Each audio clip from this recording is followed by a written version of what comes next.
বাবারা ভাইয়েরা, যার পক্ষে আজকের আয়োজন, যার স্মরণে আজকের আয়োজন আপনারা বসে আছেন, ওই রকম একজন অলির পক্ষে থাকলে কি হতে পারে সেটা বলে আমি আলোচনায় যাচ্ছি। খাজায়ে খাজেগা ভারতের জমিনে এসে লাঠি হাতে নেয় নাই, তরবারিও হাতে নেয় নাই, বোমাও মারে নাই, কাউরে ধাক্কাও দেয় নাই, শুধু কেরামত দেখিয়েছে। মাটিতে বসলে ভাষা মাটির সাথে লাগাইয়া দেয়, হুকুম না দিলে উঠা সম্ভব হয় না। আবার পাঠাইছে বন্দুক দিয়ে, পাহাড়ের উপর থেকে খাজা মঈনুদ্দিনকে উড়িয়ে দাও বন্দুক দিয়ে, বাঁশের বন্দুক দিয়ে গুলি করো। বন্দুক নিয়ে সৈন্যরা আসলেন, কমান্ডার কমন করবেন, গুলি করো। তার আগেই সকল সৈন্যরা কয়, বস আমরা তো চোখে দেখি না। সকলের চোখ কি হয়েছে? অন্ধ। আল্লাহু আকবার বলো। এটা ওলির কেরামত। এটা কি ওলির? এগুলি মানতে হবে। রাসূল বলেছে কেরামাতুল আউলিয়ায়ে হক, ওলিদের কেরামত সত্য। যদি কেউ অবিশ্বাস করেন, রাসূলকে অবিশ্বাস করা। রাসূলের কোন কথা যদি কেউ অবিশ্বাস করে, বলুন ঈমান থাকবে?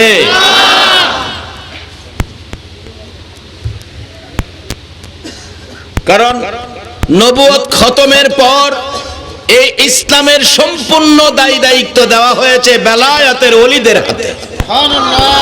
বেলায়েতের ওলিদের হাত থেকে ইসলাম নিয়ে চিনিমিনি করা আমাদের সঠিক হবে না। ওলিদের হাতে ইসলাম, ওলিরাই ইসলামের দাওয়াত দেবেন। ওলিদের পক্ষে যারা থাকবেন তারাই সত্যিকার অর্থে ইসলামের মধ্যে আছেন। এইবার খাজা মঈনুদ্দিন চিশতি বলতেছেন, বাবারা তোমরা এইভাবে আমাকে গুলি করে মারবে, গুলি করো, চোখ অন্ধ। খবর গেলেন পিত্তিরায়ের কাছে, পিত্তিরায় গুলি করবার আগে চোখ অন্ধ। পিত্তিরাই কয় একটা কাজ করো, কি? গুলি করো, হুকুম করবার আগেই গুলি ছেড়ে দাও, এই তো চোখ অন্ধ হবে না। কমান্ডার গুলি করো বলবে, এর আগেই গুলি ছেড়ে দিবা। কমান্ডার গুলি করো বলবার আগেই সৈন্যরা কয় অর্ডার দিয়েন না, অর্ডার দিয়েন না, শেষ, চোখে দেখি না। পরে কয় কি করব এখন, বাড়ি যাওয়াই তো কষ্ট। তাইলে খাজা বাবার কাছে মাপ চাও। মাপ চাইছে খাজা বাবা, মাফ করে দেন। মাফ করে দিলে আবার চোখ ভালো হয়ে গেছে। পিত্তিরাই কয় ফাললি না তোরা? কয় আমরা তো ভারি নাই, ফাললে তুমি আও। কয় এখন আর তোমার পক্ষে যাইতে রাজি না। জেলার বিরুদ্ধে মনে মনে ধারণা করলেই চোখ অন্ধ হয়। এলার বিরুদ্ধে যাবেন নাকি তার পক্ষে থাকবেন?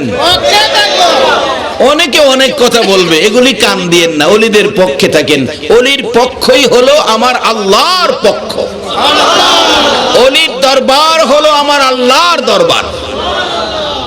কাজী খাজা বাবা বলছে তোমরা এগুলি করে আমারে কিছু করতে পারবে না, কারণ আমার পক্ষে আছে কে? আল্লাহ। আরো জোরে বলো আল্লাহ। আল্লাহ যদি কারো পক্ষে থাকে তার কোনো ভয় আছে? একবার আবু জেহেল আমার নবীর বিরুদ্ধে হাবিব বিন মালিক ইয়ামেন বাড়ি 1 লক্ষ সৈন্য সহ হাবিব বিন মালিককে মক্কায় আনছে আমার নবীর সাথে যুদ্ধ করে নবীজিকে শেষ করে দিবে।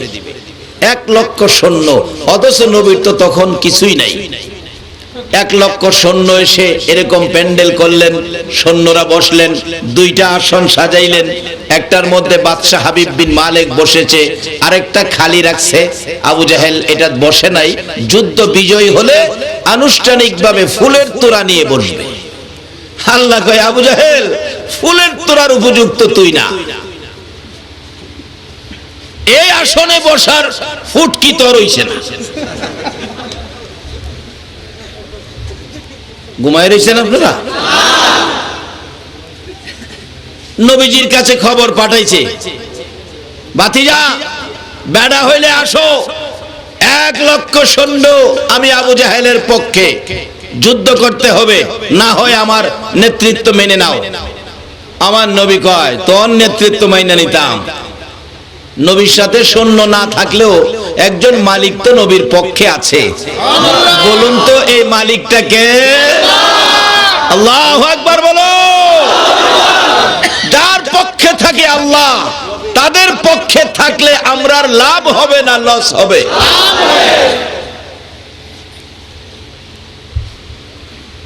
এবার আবু জাহেল খবর দিলে আমার নবী 1 লক্ষ সৈন্যের মোকাবেলায় যুদ্ধে যাবে, সৈন্য ডাক দিছে মাত্র একজন। কিতাব আসছে যার নাম হলো আবু বকর সিদ্দিক। আবু বকর সিদ্দিক যুদ্ধে যেতে হবে, আসো। হুজুর কোথায়? হাবিব বিন মালিক আবু জাহেলের পক্ষে 1 লক্ষ সৈন্য নিয়ে আইছে, এবার যুদ্ধ তোমার আর আমার দুইজনেই করতে হবে। ইয়া রাসূলুল্লাহ চলেন। কতটুকু যায়? কয় হুজুর আমাদের তো হাতিয়ার নাই, যুদ্ধ করব কি দিয়ে? রাসূল বললেন আমাদের হাতিয়ার আছে। হুজুর কই? হাতিয়ারটা হলো লা ইলাহা ইল্লাল্লাহ মুহাম্মাদুর রাসূলুল্লাহ। আমাদের হাতিয়ার হলো এটা, কালিমা শরীফ। ইয়া রাসূলুল্লাহ তাই নাকি? এবার যাইতেছে আগে আগে নবীজি, পিছে পিছে আবু বকর। ইয়া রাসূলুল্লাহ আমরা দুইজনে কি পারবো 1 লক্ষের সাথে? আমার নবী বলেন ও আবু বকর ঘাবড়াইও না, ভয় পাইও না, আমরা দুইজন না, আমরা তিনজন। সুবহানাল্লাহ। একদিকে হলো লা ইলাহা ইল্লাল্লাহ, আরেকদিকে হলো মুহাম্মাদুর রাসূলুল্লাহ, আর মাঝখানে হলো তুমি আবু বকর। আবু বকর সিদ্দিক বলেন ইয়া রাসূলুল্লাহ একদিকে থাকবে নবী, আরেকদিকে থাকবে আমার আল্লাহ, আমি একাই কাটবো 1 লক্ষ মানুষের কেল্লা।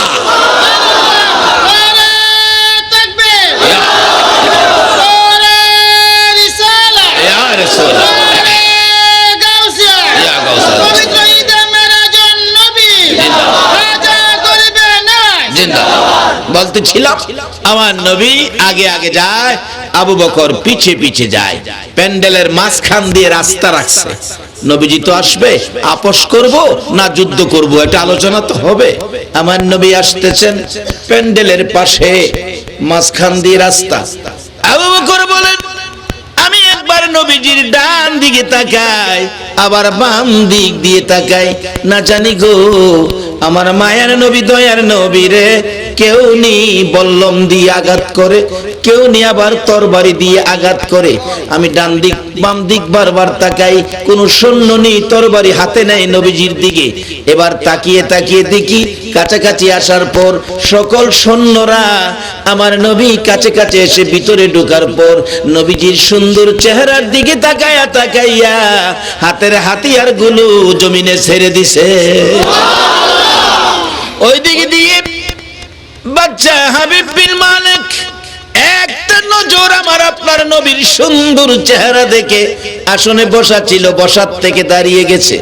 পাশে প্রশ্ন করেন আবু জাহেল রে, কে আসতেছে রে? লোকটা পূর্ণিমার চাঁদের চাইতে সুন্দর দেখা যায়। আবু জাহেল বলেন ও দোস্ত হাবিব বিন মালিক, তার সাথেই তো তোমার যুদ্ধ করতে হবে রে, ইনি তো হলো আমার ভাতিজা মুহাম্মদ সাল্লাল্লাহু আলাইহি ওয়াসাল্লাম। এবার হাবিব বিন মালিক দুইটা চোখের পানি গাল বেবে ছেড়ে দিলেন। রে আবু জাহেল, চাচা হইয়া ভাতিজা চিনলি না রে? কেন জানি এই লোকটার দিকে তাকাইয়া আমার মায়া মায়া লাগে। আবু জাহেল রে, তার বিরুদ্ধে যুদ্ধ করতে আমি পারবো না, আমার মন বাধা দেয়। লোকটাকে দেখেই যেন আমার মনটা গলে গেছে, আমার যেন মায়া হয়ে গেছে, মহব্বত হয়ে গেছে। আমার আল্লাহ বলেন বন্ধু গো ভয় পাও না গো বন্ধু, যাও যাও আগে বাড়ো, আমি আল্লাহ তোমার পিছে আছি, যাও।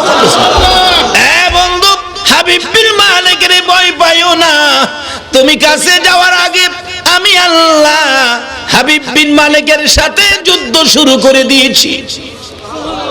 আমি আল্লাহ হাবিব বিন মালিকের কলিজায় লা ইলাহা ইল্লাল্লাহর তীর মাইরা দিছি। নারে তাকবীর, নারে রিসালাত, নারে গাউসিয়া। বাবারা আসুন না, আল্লাহ যদি কারো পক্ষে থাকে তার কোথাও কোনো ভয় না। বলুন ওলিদের পক্ষে আমার আল্লাহ আছে কিনা? ওই রকম পক্ষ নেন, এটাই হবে উত্তম পক্ষ। আর একটা গার্জিয়ান থাকলে তো সুবিধা।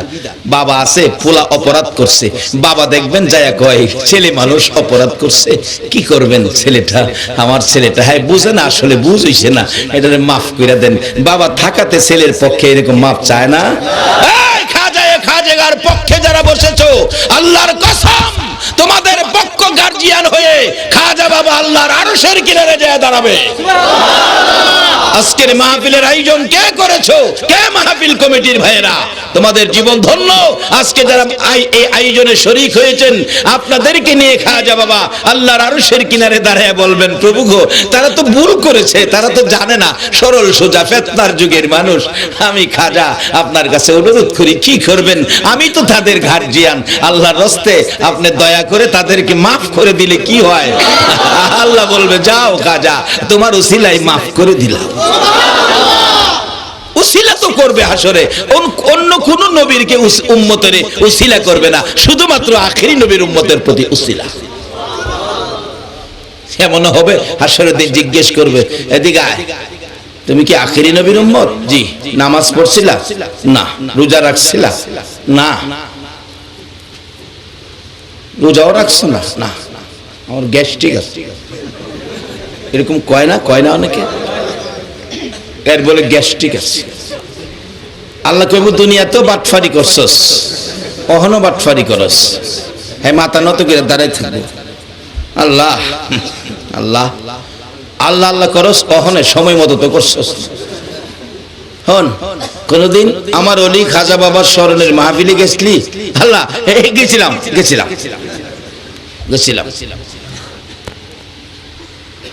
আল্লাহ বলবেন, যা আমার ওলি খাজার স্মরণের মাহফিলে গিয়ে সময় দিয়ে কোরআন হাদিসের আলোচনা শুনছিলি, এর বিনিময় তোরে মাফ করে দে।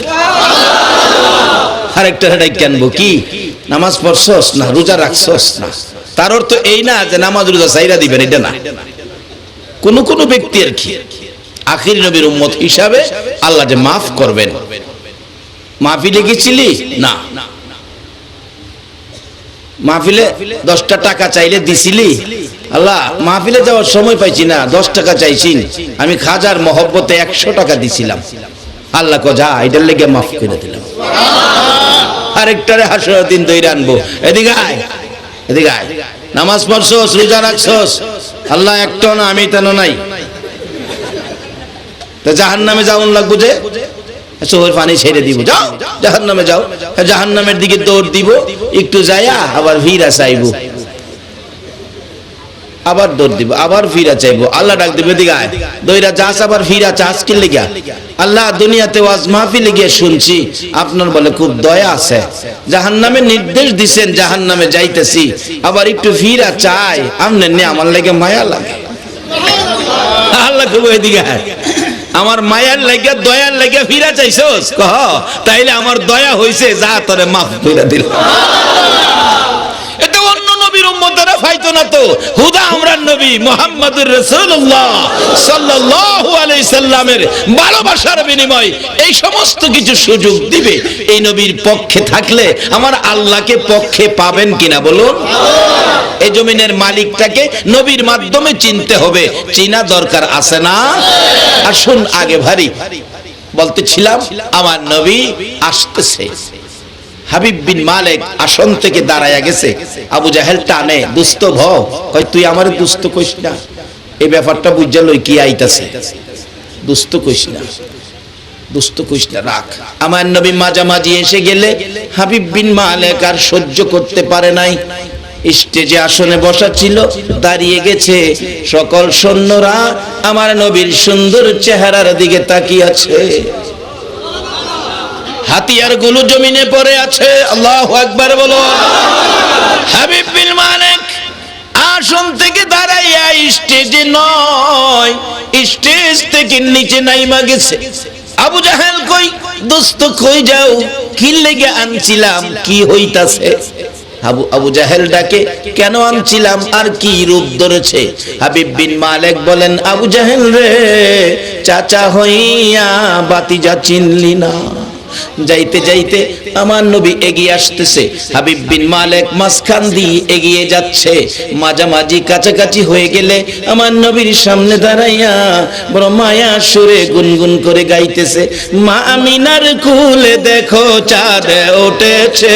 বলুন, মা আমিনার কুলে দেখো চাঁদ উঠেছে, যাহারি প্রেমেতে জাহান পয়দা হয়েছে। হায়রে যাহারি মা আমিনার কুলে দেখো চাঁদ উঠেছে, মা আমিনার কুলে দেখো চাঁদ উঠেছে, যাহারি প্রেমেতে জাহান পয়দা হয়েছে। হায়রে যাহারি প্রেমেতে জাহান পয়দা হয়েছে। মা আমিনার নয়ন মনি সৃষ্টি কুলের সেরা যিনি, মা আমিনার নয়ন মনি সৃষ্টি কুলের সেরা যিনি, যিনি পরি ফেরেশতারা সব পাগল হয়েছে, যিনি পরি ফেরেশতারা সব পাগল হয়েছে, যাহারি প্রেমেতে জাহান পয়দা হয়েছে। হায়রে যাহারি প্রেমেতে জাহান পয়দা হয়েছে। হাবিব বিন মালিক বলেন, আমি নবীর সুন্দর চেহারার দিকে তাকাইয়া সহ্য করতে পারি নাই, কাছাকাছি গিয়ে দুইটা হাত বাড়াইয়া বলছে, ইয়া রাসূলুল্লাহ, আবু জাহেল ভাতিজাকে চিনল না, আমি হাবিব বিন মালিক ভুল করতে রাজি না, নবী গো আমাকে পড়িয়ে দেন কালিমা লা ইলাহা ইল্লাল্লাহু মুহাম্মাদুর রাসূল।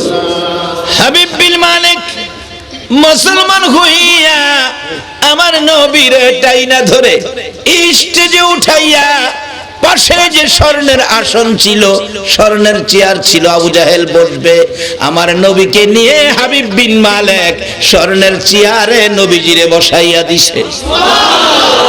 এবার হাবিব বিন মালিক ভাষণ দিতেছেন, ও হাবিব বিন মালিকের পক্ষের 1,00,000 সৈন্যরা রে, তোদের বাদশা নবী চিনে রে, নবীর কদম মুবারকের পড়ে গেছে, কালিমা পড়ে মুসলমান হয়ে গেছে, তোমরা বলো এ বাদশার সৈন্যরা, তোমরা বলো হাবিব বিন মালিকের সঙ্গে এই নবীর পক্ষে যাইতে রাজি আছো কিনা, কালিমা পড়তে রাজি আছো কিনা। এক বাক্যে সকল সৈন্যরা বলল, আমরাও পড়ে নিলাম মধুর কালিমা লা ইলাহা ইল্লাল্লাহু মুহাম্মাদুর। এবার সেনাপতি দাঁড়িয়ে বলেন, ইয়া রাসূলুল্লাহ, অনুমতি দেন, যে 1,00,000 সৈন্য ছিল আপনার বিপক্ষে, এবার সৈন্য এসেছে আপনার পক্ষে, অনুমতি দেন আবু জাহেল সাইজ কইরা লাই। সুবহানাল্লাহ। আপনারা কি কর, নবী কি এই অনুমতি দেব? আরে দয়ালো নবী প্রেমের ছবি আর আসবে না জগতে। বলুন, দয়ালো নবী প্রেমের ছবি আর আসবে না হাসর দিনে উম্মত বিনে, হাসর দিনে উম্মত বিনে যাবে না নবীজি বেহেশতে। দয়ালু নবী প্রেমের ছবি আর আসবে না জগতে। আমার দয়ালু নবী প্রেমের ছবি আর আসবে না। 63 সাল জিন্দিগি কাছে বলে উম্মতি, 63 সাল জিন্দিগি কাছে বলে উম্মতি, এখনো কান্দে শুয়ে মদিনাতে নবী, এখনো কান্দে শুয়ে মদিনাতে। দয়ালু নবী প্রেমের ছবি আর আসবে না জগতে। আমার দয়ালু নবী প্রেমের ছবি আর আসবে না।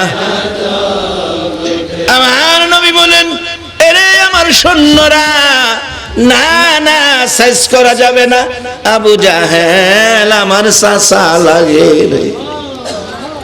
এত বড় সুযোগ পায়ও তো নবী প্রতিশোধ নেয় নাই। আবু জাহেল কয় আনছিলাম কিনলে গিয়া আর হইলটা কি? কিন্তু আবু জাহেল তো নবীর পক্ষে গেল না, হাবিব বিন মালেক তো নবীর পক্ষে গেল। এখন লাভ কার হইছে? কয় না সবাই? আবু জাহেলের লাভ হইছে না হাবিব বিন মালেকের লাভ হইছে?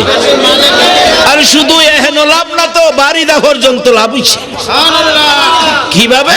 কিতাব লেখে হাবিব বিন মালিকের একটা মেয়ে ছিল, বাদশা হওয়া সত্ত্বেও মেয়ে, একটা মেয়ে, আদরের মেয়ে, কিন্তু মেয়েটার সারা শরীর কুষ্ঠরোগ।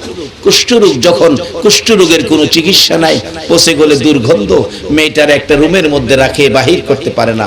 হাবিব বিন মালিক ভাবলেন নবীজির সাথে যখন সম্পর্ক হয়েই গেছে, একটু দোয়া নেই, নবী যেন আমার মেয়েটার জন্য দোয়া করে সুস্থ হওয়ার জন্য। কাছে গেলেন, হুজুর একটা কথা আপনার সাথে বলবো, আমি বড় ব্যথাই ব্যথিত, কথাটা নবী গো একটু শুনবেন। এমন সময় জিবরাইল আয়া কয়, হুজুর এই কথা এখন শুনবেন না, তারে কোন আগে বাড়ি যাইতো, পরে আবার আইসা কথা বলবো। নবী বলেন হাবিব বিন মালিক এখন না, পরে বলবো, এখন বাড়িতে যাও। হাবিব বিন মালিক আফসোস মনে, কথাটা বলতে পারলাম না। বাড়িতে গেছে, ইয়ামেন বহু দূরের রাস্তা। বাড়িতে যাইয়া আগে অসুস্থ মেয়েটার কাছে গেছে। মেয়ে, বাচ্চা অসুস্থ থাকলে বাবা বাড়িতে গিয়া আগে বাচ্চার কাছে যায় না? আগে বাচ্চার রুমে গেছে, মেয়ের রুমে যায় ডাকতেছে, মা, মা গো, ও মামে, তোমার অবস্থা কেমন? কোনো শব্দ নাই, দরজার ধাক্কাইতেছে, দরজাও খুলে না। হাবিব বিন মালিক দুইটা চোখের পানি ছেড়ে দিলেন, না জানি আমার মেয়েটার মৃত্যু হয়ে গেছে। কানের কাছে, দরজার কাছে কানটা লাগাইয়া শুনে কোনো আওয়াজ শোনা যায় কিনা।